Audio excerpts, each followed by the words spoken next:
এক বোন প্রশ্ন করেছেন, হুজুর শীতের রাতে ফরজ গোসলের ভয়ে আমি আমার স্বামীকে আমার সাথে থাকতে দেই না, এখন করণীয় কি? আমার কি গুনাহ হবে? জটিল প্রশ্ন। এমন প্রশ্ন কি আপনাদের স্ত্রীরাও করে নাকি? কঠিন এক প্রশ্ন করছে এক বোন, আমাদেরকে প্রশ্নটা করেছে, সেটা আমি কোট করে রেখেছি। সে প্রশ্ন করছে যে হুজুর ফজরের নামাজ যেহেতু আমাকে পড়তে হয়, আর স্বামী স্ত্রী একসাথে থাকলে তো অবশ্যই ফরজ গোসল করতে হয়, সেক্ষেত্রে শীতের রাতে তো ফরজ গোসল করতে কষ্ট। এখন এই ফরজ গোসলের ভয়ে যদি ফরজ নামাজ না পড়তে পারি, অর্থাৎ ফজর না পড়তে পারি, সেক্ষেত্রে আমি আমার স্বামীকে আমার সাথে থাকতে দেই না। সে আমার সাথে থাকতে চায়, বাট আমি তাকে বলি যে তুমি দিনে আমার সাথে থাইকো, রাতে থাইকো না। এখন আমার করণীয় কি? আমার কি গুনাহ হবে? সে প্রশ্নটি করেছে। অত্যন্ত জটিল একটি প্রশ্ন, তবে মাসালা আমাদেরকে জানতে হবে। ইসলাম আগে আপনাদেরকে জানতে হবে। ফজরের নামাজ পড়া যতটা গুরুত্বপূর্ণ, স্বামী যদি তাকে কাছে ডাকে, কোন স্ত্রীকে যদি কাছে ডাকে, সেটা কতটা গুরুত্বপূর্ণ রাসূল করিম সাল্লাল্লাহু আলাইহি ওয়াসাল্লামের দুটি হাদিস শুনলে আপনারা বুঝতে পারবেন। প্রিয় ভাইয়েরা আমার, ইসলাম এমন এক জিনিস, ইসলামকে আগে আপনাকে জানতে হবে। এজন্য রাসূল করিম সাল্লাল্লাহু আলাইহি ওয়াসাল্লাম বলছেন, তালাবুল ইলমি ফারিয়্যিদা, প্রত্যেক মুসলিম নর এবং নারী উভয়জনকেই ইসলাম জানতে হবে। কতটুকু ইসলাম জানতে হবে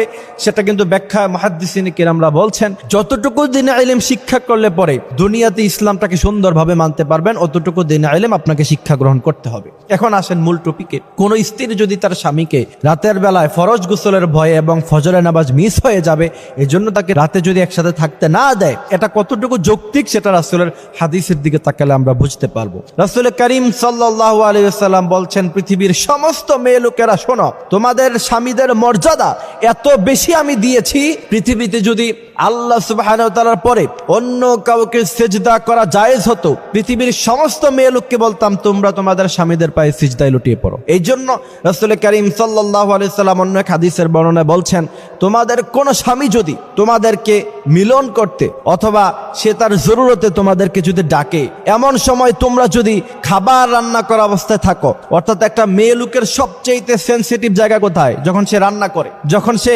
রান্নাঘরে থাকে, সেখান থেকে সে অনেক দূরে যেতে পারে না, কারণ খাবার নষ্ট হয়ে যেতে পারে, খাবার পোড়া হয়ে যেতে পারে, তখন পুরো খাবারটাই নষ্ট হয়ে যাবে। রাসূল করিম সাল্লাল্লাহু আলাইহি সাল্লাম বলছেন, ওই কঠিন মুহূর্তের সময়ও যদি তোমাদের স্বামীরা যদি তোমাদেরকে নিজেদের জরুরত পুরা করার জন্য যদি ডাকে, তোমরা তাদের ডাকে সাড়া দাও, খাবার রান্না করা বন্ধ করে দাও। সুবহানাল্লাহি ওয়া বিহামদিহি সুবহানাল্লাহিল আযীম। সেই হাদিস থেকে বোঝা যায় যে রাতের বেলা ফরজ গোসলের ভয়ে, ফরজ নামাজের ভয়ে আপনি যদি আপনার স্বামীকে আপনার সাথে থাকতে না দেন, এটা সম্পূর্ণ অনৈতিক, সম্পূর্ণ আনইসলামিক, সম্পূর্ণভাবে এটা নাজায়েজ। এরপরে আরেকটা হাদিস শোনাই। রাসূল করিম সাল্লাল্লাহু আলাইহি সাল্লাম বলছেন, কোন স্বামী যদি তার স্ত্রীকে জরুরতের জন্য ডাকলো আর তার স্ত্রী